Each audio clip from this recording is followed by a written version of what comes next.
Welcome to the Glenn Beck program. Tonight, while everybody else focuses on health care, I want to look to the future. I want to tell you what's coming. I want to focus on two words. These two words are being used in every single bill and idea that a progressive are trying to jam down the throats of America. And if we don't know how these things work, we're going to lose this battle because they sound all warm and fuzzy, but they are not. And much of America has no idea what they're stepping into with these two words. What are they? Come on, let's go. Hello, America. Everything we see being pushed down the throats of the American people right now, TARP, the stimulus package, health care, now immigration reform, the bailouts, cap and trade, they really have one thing in common: the PR campaign. If not all, most of them contain these two words: social justice. You might have heard a few politicians talk about it lately. I think that there is a strong tradition of social justice in the Catholic Church that had a profound influence on me. I received one of those letters a few days ago. It was from our beloved friend and colleague, Ted Kennedy. What we face, he wrote, is above all a moral issue. Moral. At stake are not just the details of policy, but fundamental principles of social justice. So the measure here is, what can we do? The major initiatives in the area of the economy, economic recovery, jobs, education, housing, health care, are all designed to advance social justice. I told my radio audience today, I was in an elevator with a Russian woman the other day. She said, "Why do I know you?" And I said, I do television. She went, and I thought, oh, this is going to be a very long elevator ride. It wasn't, because she was actually grateful. She said, "What is it with Americans? Why do they not understand? They're telling you where they're going." And I said, because people don't understand the language. They don't know. That's what I'm trying to clear up tonight. Social justice, it seems like an innocuous phrase, doesn't it? It paints a picture of fairness. Many churches all over the country use this term as an outreach to the poor. Now, who could possibly be against that? Well, if you've read the news lately, apparently I am. I hate the poor, and I question Jesus, too. I even learned from Time magazine recently that, here it is, why does Glenn Beck hate Jesus? I hope my kids don't read that. I mean, wow. Well, I'm just full of hate, and I want to stop justice. I hate the poor, too. I'd like to stomp on them. I'm glad to see that Time suddenly cares about God. Or am I? The other news from the New York Times was that I recommended leaving church if those churches were helping the poor. Oh, and I would have gotten away with it, too, if it wasn't for those pesky, meddling journalists. Oh, I hate those guys. I'm not sure why I would expect the media to start searching for the truth now when they never let it get in the way before, but this is the truth. The term social justice has been completely perverted and hijacked by progressives. What a surprise. They have a history of perverting words and meanings of. It doesn't simply mean help the poor to them. It does to some people, and maybe your church. But be very careful when you see those words, because you have to know who you're dealing with. Are you dealing with somebody who believes it's just coming from the heart, or are you dealing with a progressive? Now, just for the New York Times and everybody else who thinks I hate poor people and question Jesus an awful lot too, I know your attention span is about 20 or 30 seconds, but try to pay attention here, because I'd like to set the record straight for you here on the whole social justice thing. The kind I'm talking about versus the kind that they are talking about. In America, this is extraordinarily important. Here is my definition of social justice. Where is it? We have it on the wrong side of the board. Here's my definition of social justice. It is forced redistribution, keyword, forced redistribution of wealth with a hostility towards individual property under the guise of charity and or justice. Got it?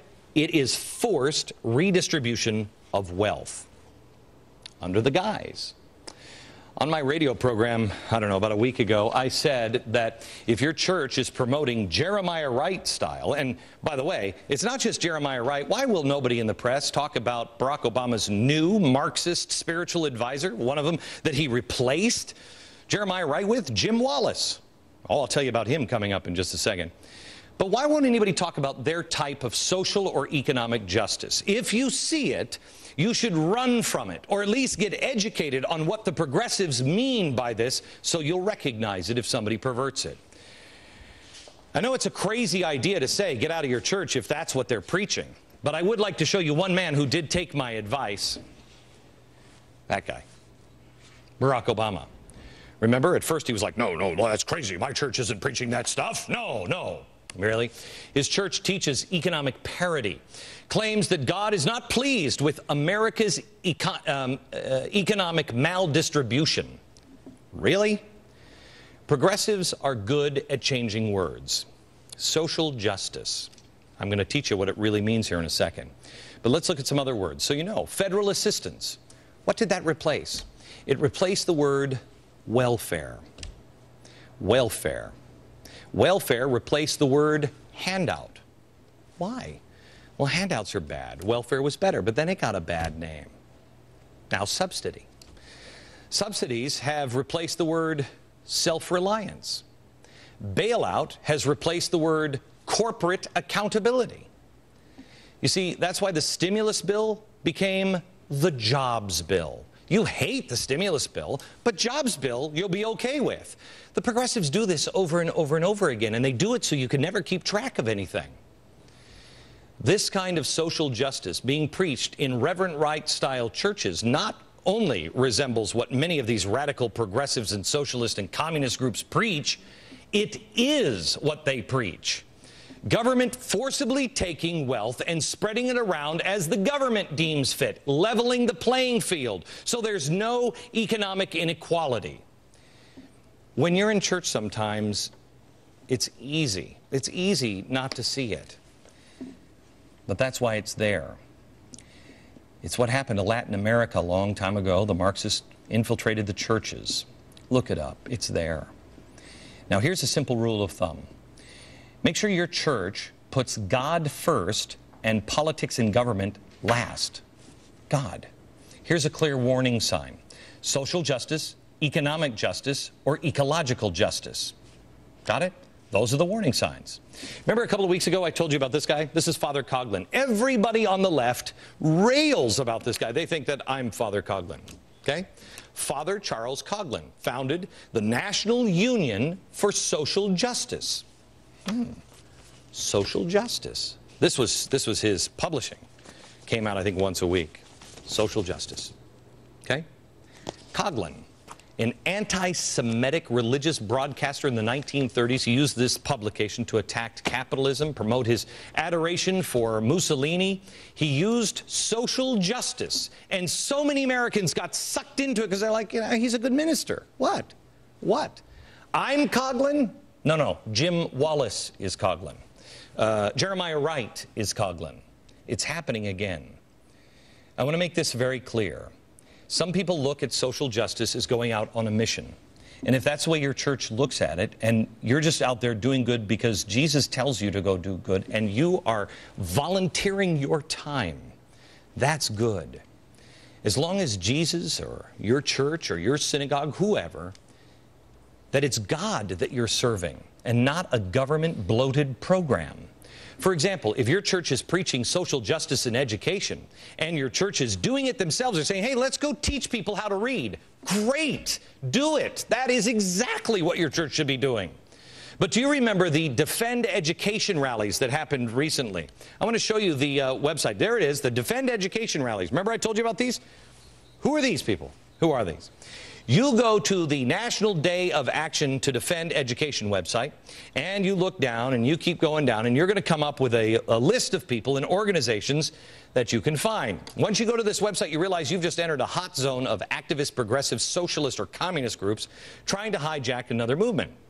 Well, once you go to this website, you can just click over to Jeremiah Wright's church, the United Church of Christ website. Well, now, let's remember who Jeremiah Wright's church is, the United Church of Christ. That is also a church here in New York that Bill Moyers from PBS, he's a member. The church, same fellowship. Now, here's his website. You can get to it from the communist website. Looks all fine.